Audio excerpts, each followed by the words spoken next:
Guantanamo बे jail, एक परिचय। Guantanamo बे jail, जिसे अक्सर गिटमो कहा जाता है, क्यूबा के दक्षिण पूर्वी तट पर स्थित एक विवादित अमेरिकी नौसैनिक अड्डा है। यह जेल 2002 में तत्कालीन राष्ट्रपति जॉर्ज डब्ल्यू बुश के आदेश पर स्थापित की गई थी। इसका उद्देश्य 9/11 के हमलों के बाद पकड़े गए संदिग्ध आतंकवादियों को रखना था। ग्वांतानामो बे जेल अपनी स्थापना के समय से ही विवादों में घिरी रही है। मानवाधिकार संगठनों ने जेल में बंदियों के साथ किए जाने वाले व्यवहार की कड़ी आलोचना की है। कई बंदियों को बिना किसी आरोप या मुकदमे के वर्षों तक हिरासत में रखा गया है। अंतर्राष्ट्रीय कानून और मानवाधिकार समूहों द्वारा जेल में कथित अत्याचार और कानूनी प्रक्रिया के उल्लंघन की व्यापक रूप से निंदा की गई है। बंदी प्रत्यर्पण और जेल को बंद करने की मांग को लेकर अमेरिका पर लगातार दबाव रहा है। ओबामा प्रशासन ने जेल को बंद करने का वादा किया था, लेकिन ऐसा करने में असमर्थ रहा। जेल आज भी चालू है और दुनिया भर में अमेरिकी न्याय प्रणाली पर एक काला धब्बा मानी जाती है।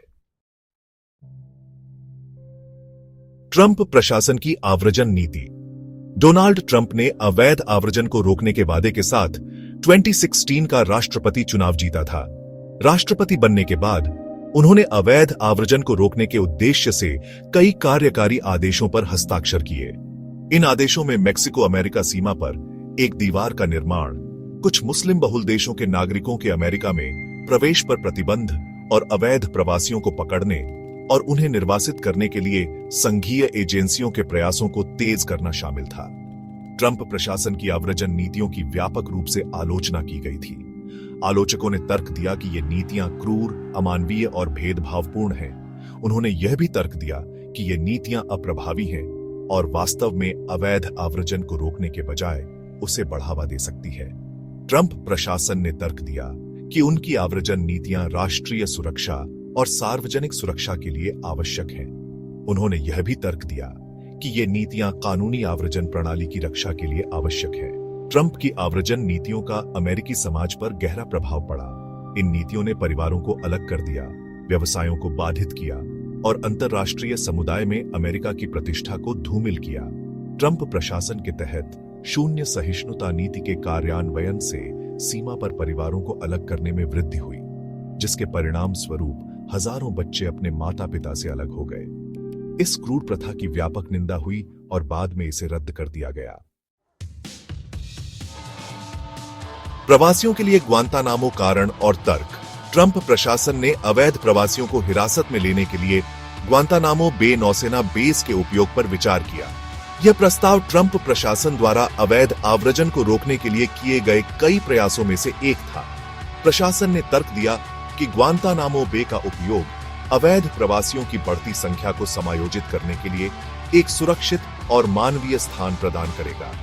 इस प्रस्ताव को लेकर कई कारणों से काफी विवाद हुआ। सबसे पहले, ग्वांतानामो बे मानवाधिकारों के हनन से जुड़ा हुआ है। दूसरा, इस प्रस्ताव को अंतर्राष्ट्रीय कानून का उल्लंघन माना गया। तीसरा, इस प्रस्ताव को अनावश्यक और महंगा माना गया। ट्रंप प्रशासन ने तर्क दिया कि ग्वांतानामो बे का उपयोग अवैध प्रवासियों को हिरासत में लेने के लिए एक व्यावहारिक समाधान होगा। उन्होंने तर्क दिया कि इस सुविधा को पहले से ही बंदियों को रखने के लिए डिजाइन किया गया था और यह एक सुरक्षित वातावरण प्रदान करेगा। हालांकि आलोचकों ने तर्क दिया कि ग्वांतानामो बे का उपयोग अवैध प्रवासियों को हिरासत में लेने के लिए एक अमानवीय और अपमानजनक कार्य होगा। एक विवादित प्रस्ताव, समर्थन और आलोचना। अवैध प्रवासियों को हिरासत में लेने के लिए ग्वांतानामो बे के उपयोग के प्रस्ताव को रिपब्लिकन और डेमोक्रेट दोनों से आलोचना का सामना करना पड़ा। मानवाधिकार समूहों ने इस प्रस्ताव की कड़ी निंदा की, इसे क्रूर, अमानवीय और अंतर्राष्ट्रीय कानून का उल्लंघन बताया।